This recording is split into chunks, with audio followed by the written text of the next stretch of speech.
Dengan pembela KPK, saya pembela iya, yang lain. Supremasi hukum. Kalau mereka itu menemukan dari 5 saksi, yang salah satu saksinya adalah sudah meninggal, mungkin arwahnya yang dipanggil dengan paranormal, ya saya nggak tahu lah KPK itu maunya apa. Seharusnya apa yang saya pernah bilang kemarin bahwa Pak Hasto itu harus ditahan karena sudah jadi tersangka. Dengan kasusnya Mas Hasto yang Ya. ditersangkakan oleh KPK, dengan ketidakprofesionalnya KPK, tidak ada buktinya, sehingga dalam pra-peradilan KPK juga mangkir. Ini membuka tabir akhirnya. Membuka kejelasan dan masyarakat pasti semakin paham bahwa ini adalah hanya permainan-permainan politik.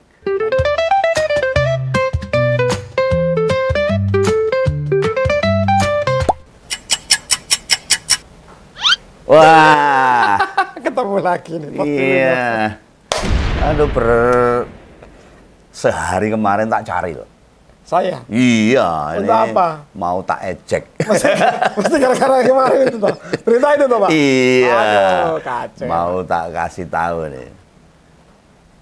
Pak Hasto kemarin kan mau kasusnya di Harun Masiku kan ada pra-peradilan di KPK. Oh, sidang pra-peradilannya. Ditunda katanya. Iya, ditunda. Kenapa? Memalukan kan itu. Masa sekelas KPK ditunda itulah. Kalau menurut saya ditundanya Iya. itu mungkin beda sama jenengan pembela KPK, saya pembela iya, yang lain. Supremasi hukum. Jadi menurut saya kenapa peradilan KPK itu sampai ditunda? Mangkir itu, nggak ada yang datang itu. KPK-nya itu di pengadilan. Pertama, yang saya katakan kan benar. Ya. Apa yang saya katakan sama Cak Den kemarin. Episode awal iya, itu. itu. Iya. Bahwa pertama, KPK itu nggak punya bukti kuat untuk menyeret-nyeret Mas Hasto Sebagai tersangka. dalam kasus Harun Masiku. Nggak punya data. Yang kedua, benar apa yang saya katakan kemarin, seakan-akan KPK itu di bawah tekanan atau pengaruh dari penguasa sebelumnya. Mesti. Iya no. Yang ketiga, ini kelihatannya memang benar apa yang saya katakan bahwa ada sebuah fenomen bahwa Pak Prabowo ini kelihatannya sedang berusaha untuk sedikit demi sedikit menghilangkan pengaruh dari Pak Jokowi. Ya terbukti bahwa apa yang dimaui Pak Jokowi dengan menyeret-nyeret Pak Hasto, tetapi KPK seakan-akan kan agak melemah. Jadi KPK itu Seakan-akan loh ya. Iya, KPK itu jadi berpikir, wah aku nuruti siapa ya? Ini omongannya tuh ya di polnya aja itu. Namanya aja remblong gitu loh. Jenengan apa? Kenapa manggil? Gini loh. Kenapa manggil? Ya kan dalam suatu proses pra-peradilan, saya gini, episode yang dulu sebelumnya, kita kan sempat utrek-utrekan tentang ini toh. Saya bilang, memang penegakan hukum di Indonesia ini seakan-akan diintervensi sama politik. Bukan seakan-akan. Faktanya memang diintervensi politik. Harusnya kan penegakan hukum jelas. Saya kemarin kan protes. Khususnya KPK loh? Iya, ke KPK. Pak Hasto ketika ditersangkakan harusnya segera ditahan. Supaya apa ya? Supaya kayak gini. Pra-peradilan tidak ada ruang lagi untuk pra-peradilan. Harusnya. Ditahan kalau nggak punya bukti ya nanti malah jadi apa senjata makan tuan. Ya, nggak segampang ini. Maksud saya gini, Pak. Maksud saya begini. Maksud saya gini. Kalau memang proses tersangkaan apa namanya Pak Hasto itu ya, itu sudah cukup bukti, harusnya segera ditahan. Supaya gini, supaya pemeriksaannya itu dilakukan di dalam. Sekarang yang terjadi adalah ketika tidak segera ditahan, artinya kan ada proses pra-peradilan. Iya. Proses pra-peradilan ini beda urusan sama materi pemeriksaan. Tapi ya kenapa pra-peradilan kalau memang KPK itu punya kekuatan bukti, punya alasan untuk menyeret Mas Hasto sebagai tersangka dalam kasus Harun Masiku, kenapa harus mangkir? Nah itu gini alasannya, yang saya dengar ya. Apa? Saya dengar dari informan saya. itu katanya ya kan nggak cukup waktu. Waktunya kan minggu depan kan libur, banyak liburnya. Alasan itu. KPK kan meskipun institusi harusnya nggak libur, tapi kan ya personilnya, anggotanya butuh liburan. Anda terlalu membela. Memang untuk supaya memenangkan KPK itu institusi negara, jadi harus dijaga marwahnya memang. Sekarang apa sih kurangnya KPK itu? Kemarin itu kan memanggil 5 saksi yang dia upek-upek, yang salah satunya yang dipanggil itu sangat menggelikan, ya. Menjadikan seluruh bangsa rakyat Indonesia itu ketawa mentertawai KPK apa? Apa tuh? Salah satu saksi yang dipanggil itu adalah satu komisioner KPU, Mas Aziz namanya, yang dulu dia jadi komisioneris KPU tahun 2017 sampai 2022. Dia dipanggil sebagai saksi. Tapi ya bagus. Tapi Mas Aziz itu sudah meninggal loh. Kok bisa gitu? Kok bisa gitu? Lah ini kan lucunya KPK. Loh. Oh. Berarti mereka kebingungan itu. Kebingungan. Iya. Dan yang keempat itu, 4 orang selain Mas Aziz, komisionaris KPU itu ada pengacara Mas Doni atau apa. Yang juga dia terseret-seret sebagai tersangka Harun Masiku karena dia dituduh juga untuk membawakan uang suap kepada yang membawakan KPU, anggota KPU diberikan itu kepada Mas Wahyu Setiawan yang juga sekarang Mas Wahyu Setiawan sudah bebas, sudah keluar di penjara berapa tahun itu. Ada juga ibu rumah tangga, itu diambil kesaksiannya. Kurang apa KPK itu? Sampai juga karyawan bank apa kalau nggak salah Bank Mandiri apa itu juga dimintain kesaksiannya oleh KPK. Kurang apa dia? Kalau mereka itu menemukan dari 5 saksi yang salah satu saksinya adalah sudah meninggal, mungkin arwahnya yang dipanggil dengan paranormal, ya saya nggak tahu lah KPK itu maunya apa. Harusnya dia punya dasar lah, punya pegangan, punya bukti-bukti yang kuat sehingga pra peradilan harusnya berlangsung. Tidak ada alasan bahwa katanya Cak Den liburan. Libur aja belum loh. Kan minggu depan. Kan baru minggu depan itu. Apa liburan minggu depan sekarang direncanakan terus libur. Hakim juga butuh libur. KPK ini kan super body harusnya. Nggak, maksudnya gini loh. Gimana? Kalau saya itu tetap keraguan saya terhadap penegakan hukum itu kan memang intervensi politik. Ya, seperti yang saya bilang faktanya kemarin kan. Seperti ini. Faktanya seperti itulah. Mereka bilang apapun, faktanya seperti itu. Karena memang seharusnya apa yang saya pernah bilang kemarin bahwa Pak Hasto itu harus ditahan karena sudah jadi tersangka. Kebiasaan KPK adalah ketika dia memeriksa pertama kali ketika tersangka itu harus ditahan. Kebiasaannya loh. Tetapi dalam fakta hukumnya sebenarnya kalau KPK menahan tersangka yang belum ada buktinya, itu kan ambivalen. Nah, itu gini. Itu bisa dong. Itu menurut saya gini, memang ada unsur politis di balik ini.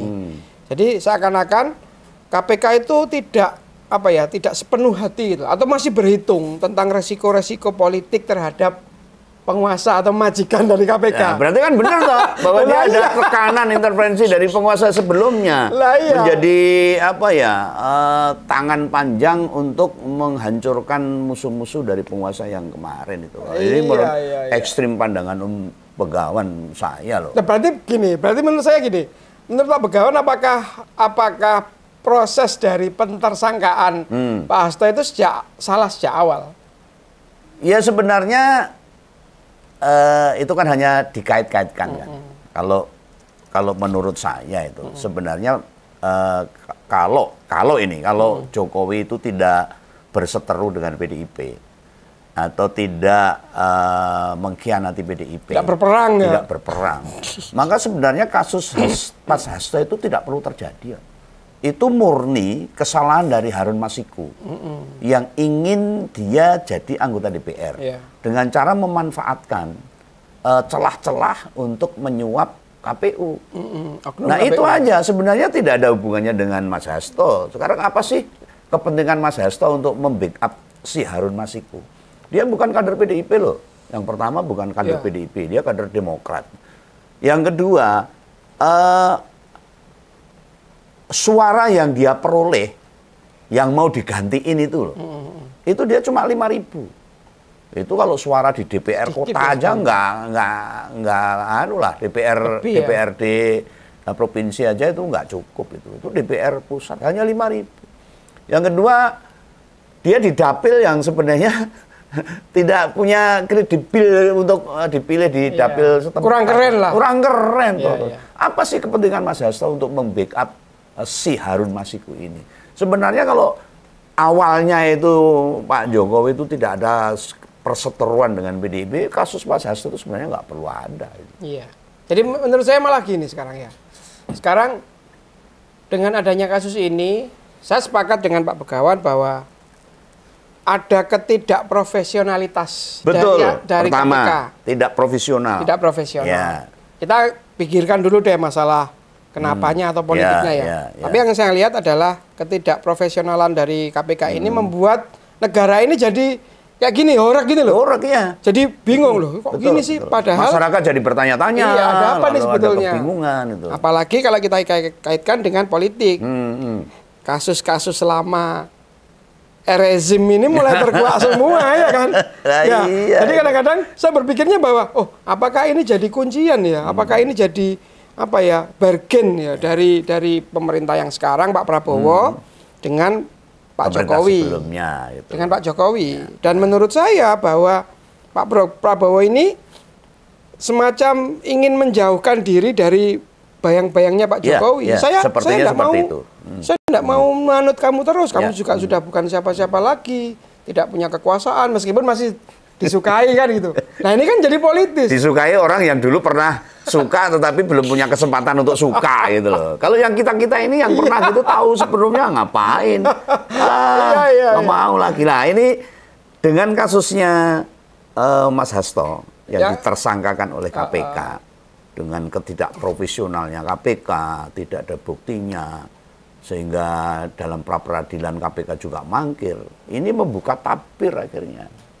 Membuka kejelasan dan masyarakat pasti semakin paham bahwa ini adalah hanya permainan-permainan politik, hanya saling menyandera, hanya saling pepegang trup. Karena apa? Yang dimaui oleh penguasa saat itu dengan menggunakan Mas Hasto sebagai tersangka, maka dia bisa menghancurkan partai pemenang pemilu 2024 PDI Perjuangan. Itu menjadi kartu truf, maksudnya begitu. Tapi ternyata penyanderaan atau tuduhan yang dicantumkan, disematkan kepada Mas Hasto, itu Mas Hasto juga punya kartu truf juga.